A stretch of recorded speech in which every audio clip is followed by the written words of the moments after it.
you could not have asked for better weather conditions for the technical and administrative checks in Monde for edition 9 of the Africa Eco Race. 2 days where the public came out to admire the vehicles before they set off for a memorable sporting and human adventure. A field of some 100 bikes, cars, and trucks, all painstakingly prepared, and a well-oiled organization led by Jean-Louis Schlesser, who seems to be living out a dream come true. C'est la première fois qu'on parle de ça, mais c'est complètement vrai. C'est true. I dreamed about the Africa race getting bigger, and gradually it has. We have an excellent event. We're very fortunate today. The weather's great. And of course, the checks went quite well. There was a big crowd, and everything went to plan. And it must be said that this year's field is perhaps the strongest ever in the 9-year history of the Africa Eco Race, with a large contingent of buggies to take on the splendid and very fast 4x4s. With the absence of 2016 winner Harite GABARI, pre-rally favorite status goes to Russia's Vladimir VASILYEV in his family-run Mini All-4 Racing.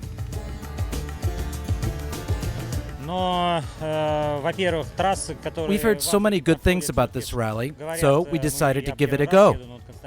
For the past few years, the Dakar has become more and more of a WRC-style rally, and that's not really for us. It isn't very interesting. That's why we decided to come to do the Africa Eco Race. And Vasilyev will have to contend with an armada of buggies led by Pascal Thomas, Matthew Serradori, and Thierry Magnaldi.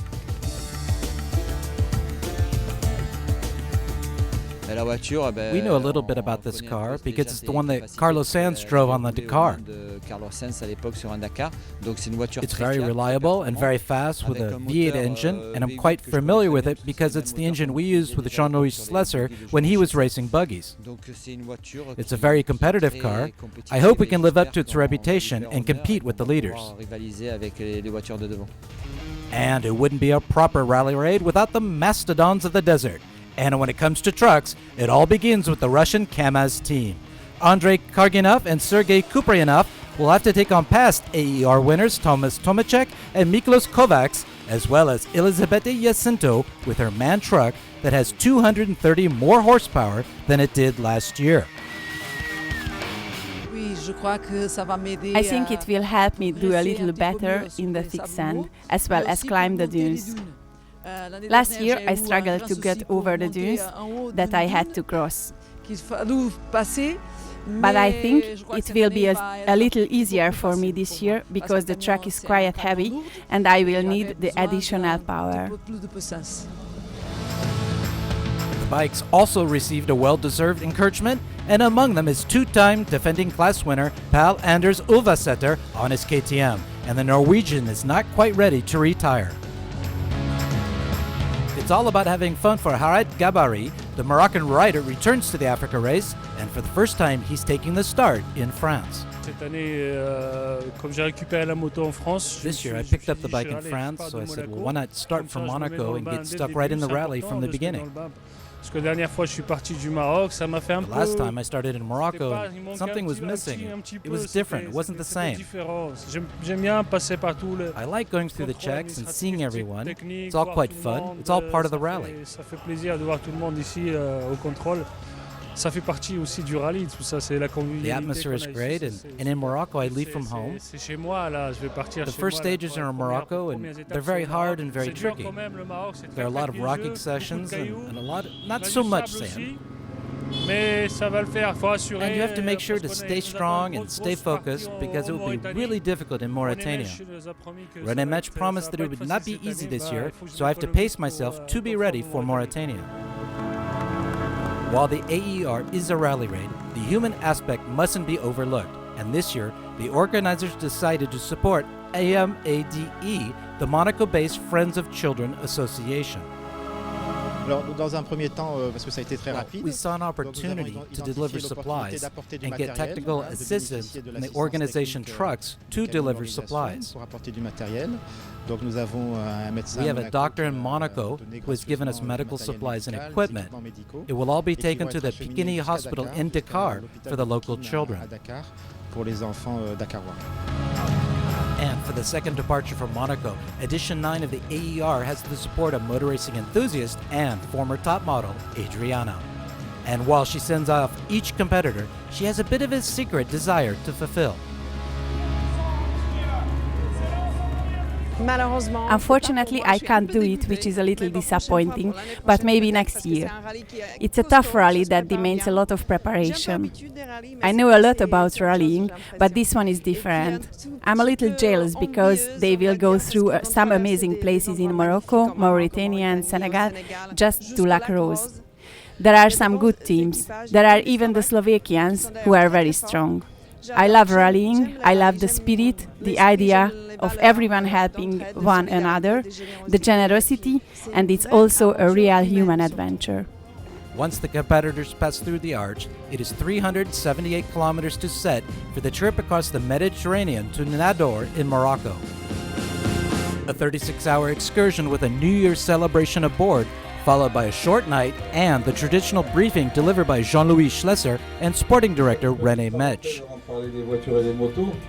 C'est qu'il y a 2 ans, et c'est ça l'important sur l'AfricaEcoRace, c'est l'entraide et l'amitié qui se passe entre les concurrents. Moi j'ai toujours cette image d'Elisabetta, la pauvre, sur le côté, et il y a un camion au Camas qui s'est arrêté, qui lui a mis un coup de sang, qui l'a redressé en perdant du temps. René Metsch has once again come up with a well-thought-out and challenging route. This year, it's been about the planning, because we all know Morocco by heart, and it's the same for Mauritania. It's a puzzle. You have to take one piece and place it somewhere else. Instead of putting it in position 2, we put it in position 4. When the competitors head out, it's like something they've never seen before. Everything is mixed. I think we've come up with a very nice and very challenging route. Now, the shared goal among the AfricaEcoRace 2017 class is to make it to Dakar. But there are 6,054 kilometers to go, with 3,812 kilometers of special stage before arriving in the Senegalese capital.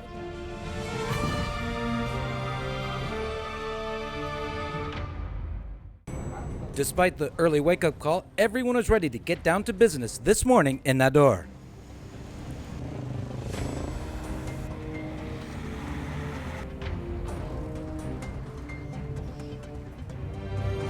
The short opening stage offered plenty of challenges, with a rocky track in the middle of an agricultural region where the navigators had to be on their game.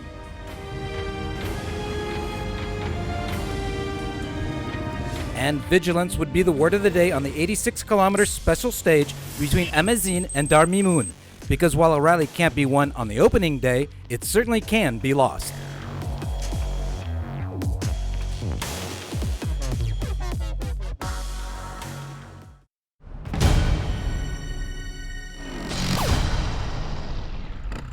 Two-time defending bike champion pal Anders Olivesetter hasn't raced his KTM since last year's AfricaEcoRace, and the rush showed on day 1 as he finished 3rd in the stage, 2 minutes adrift of Paolo Cecchi. The Italian, on his Africa twin, overtook the Norwegian at kilometer 20 and then rode in tandem with Olivesetter, thinking he had done enough to win the stage. But in the end, youth won the day with 18-year-old Gev Sella, who set the best time in his first major rally raid performance. Olivesetter let it be known before the start, this lad is a rider to keep an eye on in the future. Amazing, it was very nice stage. The terrain is perfect and you see the nice mountains everywhere you go. It was just awesome. It was in the beginning it was a little bit cold, the hand was freezing, but now it's okay, it's beautiful, very nice place. Sella leads Cecchi by 16 seconds, with Olivesetter at 2 minutes 15 to the leader. Alexander Mazikov, on the only quad in the rally, is in 6th place.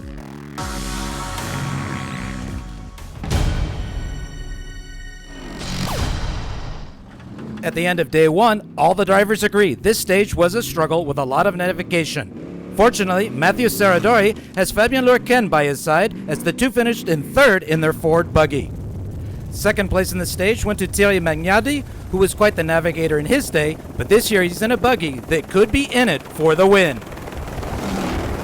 And in spite of a puncture 10 kilometers from the finish line, Vladimir VASILYEV took stage honors in the car category. We had a lot of fun. I haven't driven the car for 2 or 3 months. It's great to be behind the wheel of the Mini. We ran at a good pace while remaining careful. And in the big rig class, Yaroslav Volter powered his way over the Moroccan tracks to finish second, behind Andrei Karganov in the Kamaz. The 2014 Dakar winner confirmed once again he is one of the top drivers in the Russian squad in setting best time among the trucks and fourth overall in the car truck standings, ahead of fifth place Dominique Housseau, with 2015 AfricaEcoRace champion Jean-Antoine Sabatier completing the top 6.